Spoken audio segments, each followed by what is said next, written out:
Hello everyone, आज है 25 फरवरी और आज इस वीडियो में हम बात करने जा रहे हैं रिलायंस पावर के बारे में। 36 रुपये का शेयर है, 1.5% का फॉल है। बाजार आज भी अच्छे मूड में नहीं था और अगर एक महीने की बात करें तो 1% का फॉल है। एक तेजी आई थी, 36 रुपये से तेजी आई थी, 42 पे गया लेकिन वापस गिरकर वहीं पर आ गया। तो कोई भी तेजी अभी के टाइम पर अगर आप देखोगे बाजार में तो वो टिक नहीं पा रही है, लगातार गिरावट आ रही है। और ये रिलायंस पावर अगर आप देखो तो भाई साहब पिरामिड ही पिरामिड यहाँ पर बने हुए हैं। तेजी आती है, 40-50% की तेजी आती है, गिरकर वहीं पर आता है, वापस अटेम्प्ट करता है, गिरकर आता है। बहुत बड़ी तेजी यहाँ पर तब आई थी जब डेट फ्री होने को लेकर कंपनी में खबर आई थी और एक बहुत बड़ी तेजी यहाँ पर देखने को मिली, लेकिन उसके बाद एक मेजर फॉल भी आया। अटेम्प्ट दोबारा बहुत बड़ा किया था, 35 रुपये से भाई साहब ये 45 रुपये से ऊपर गया था, 50 पे जाने की कोशिश कर थी लेकिन वापस गिरकर वहीं पर आ गया। तो पिरामिड्स यहाँ पर बहुत सारे बन रहे हैं, खबरों के आधार पर बहुत कुछ यहाँ पर चल रहा है। इस कंपनी के अराउंड एक और खबर आई है, बात करेंगे उसके बारे में भी, लेकिन उससे पहले अगर आपने अभी तक चैनल को सब्सक्राइब नहीं किया है तो प्लीज़ अभी इसे सब्सक्राइब कर लीजिए, क्योंकि आगे भी बहुत सारे वीडियोस हैं जो आपको काफ़ी ज़्यादा हेल्प करेंगे। तो 36 रुपये का शेयर है, अभी भी एक साल में 43-44% का ग्रोथ ज़रूर है। हालांकि पैसा डबल से भी ज़्यादा इसने बना कर दिया था लोअर लेवल, और अगर इसके हायर लेवल को देखोगे तो 20 रुपये का लोअर लेवल है और हायर लेवल 55 रुपये से करीब क्या था यहाँ पर। 5 साल में अगर आप देखोगे तो तकरीबन 2000% का ग्रोथ। ये भाई साहब पैनी स्टॉक था कोविड के टाइम पर, 1 रुपये 15 पैसे का। वहां से देखो तो जब भी बड़ा अटेम्प्ट किया हर बार गिरा, और एक बहुत बड़ी तेजी इसने बाद में दिखाई, और अब तो भैया गिरावट यहाँ पर हो रही है। और अभी जिस तरीके से बाजार रिएक्ट कर रहा है वो उतना ज़्यादा पॉजिटिव नहीं है। और पावर देखो, मैं मानता हूँ कि पावर सेक्टर आने वाले टाइम में बहुत अच्छा कर सकता है, बहुत अच्छा कर सकता है। लेकिन उसमें रिलायंस पावर कहाँ पर स्टैंड आउट करेगा वो भी देखना होगा, मतलब वो भी देखना होगा। इसके अलावा कंपनी जो है वो लगातार अपने कर्ज को चुकाने के लिए, डेट को चुकाने के लिए अपनी कुछ कंपनियां भी बेच रही है। उनमें से अदानी पावर जो है वो भैया, इनका जो विदर्भा इंडस्ट्रियल पावर उसको अक्वायर करने के लिए भैया सिक्योर करा है। Adani power secure letter of intent to acquire. और ये जो कंपनी है वो रिलायंस पावर की सब्सिडरी कंपनी है, उसको अब अदानी पावर अक्वायर करने वाले हैं। Adani Power on 24th February said it received the approval of COC for its resolution plan for Vidarbha Industries Power Limited, जो कि रिलायंस पावर की सब्सिडरी कंपनी है। तो भैया अदानी ने इसको अक्वायर ऑलमोस्ट कह लो कि कर ही लिया है। और जाहिर सी बात है Vidarbha industry power is currently under going a corporation insolvency processing under the bankruptcy की तरफ गई है ये, ठीक है, बैंकरप्सी की तरफ गई है ये विदर्भा इंडस्ट्रीज अगर आप वो, जो कि रिलायंस पावर की सब्सिडरी कंपनी है। और अदानी पावर को यहाँ पर लेटर ऑफ इंटेंट मिल चुका है यहाँ पर, जो अगर आप देखोगे तो यहाँ पर रिवाइवल होगा विच ऑपरेट्स, अगर आप 600 मेगावोट्स के भाई साहब दो इनके थर्मल पावर प्लांट है नागपुर में ही। और अगेन अदानी के लिए अच्छी बात है, और रिलायंस के लिए अगर आप देखोगे तो अगेन पैसा यहाँ पर इनके पास आएगा। अगेन मैं कहूँगा कि रिलायंस पावर, सॉरी, जो रिलायंस पावर यहाँ पर होगा वो कहीं ना कहीं बेच रहा है। आप समझो इस चीज़ को, वो बेच रहा है। अर्लियर रिपोर्ट सजेस्ट करी थी कि Adani power was in discussion to acquire 600 megawatt का Butibori thermal power project from Reliance power, जो कि डील तकरीबन 3000 करोड़ के आसपास के एस्टिमेट बताई जा रही थी। In September 2024 Reliance power has resolved its financial obligation as a guarantor of Vidarbha, जो भी यहाँ पर कंपनी है। और जो सेटल अमाउंट था वो 3872 करोड़ जो था वो इन्होंने सेटल किया यहाँ पर। तो जाहिर सी बात है कंपनी जो है वो कर्जे को चुकाने के लिए बेच रही है इन कंपनियों को।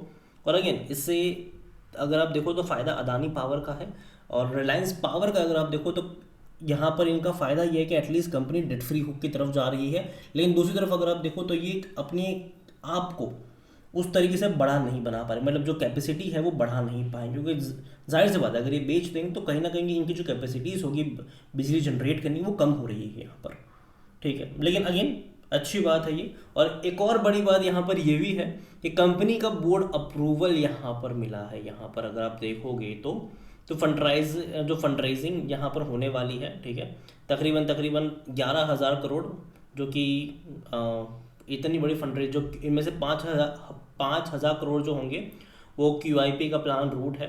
अगेन ये ऐसा है कि दो धारी तलवार है यहाँ पर, ठीक है। हालांकि ये अदानी पावर का है ना कि रिलायंस पावर का।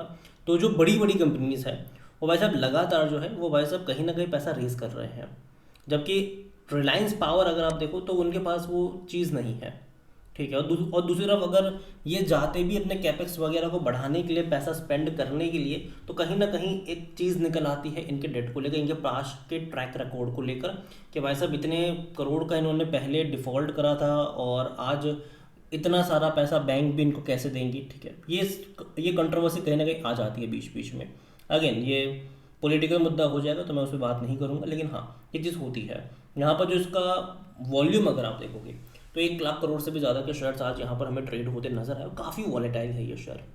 54 रुपीज़ के आसपास का हाई बनाया था 52 वीक्स में, और 19 रुपये का लो है यहाँ पर। तो काफ़ी वॉलेटाइल रहा है और अभी ये उसके बीच वाले प्राइस पर ट्रेड कर रहा है। मार्केट कैप तकरीबन 14,600 करोड़ के आसपास देखने को मिल रहा है।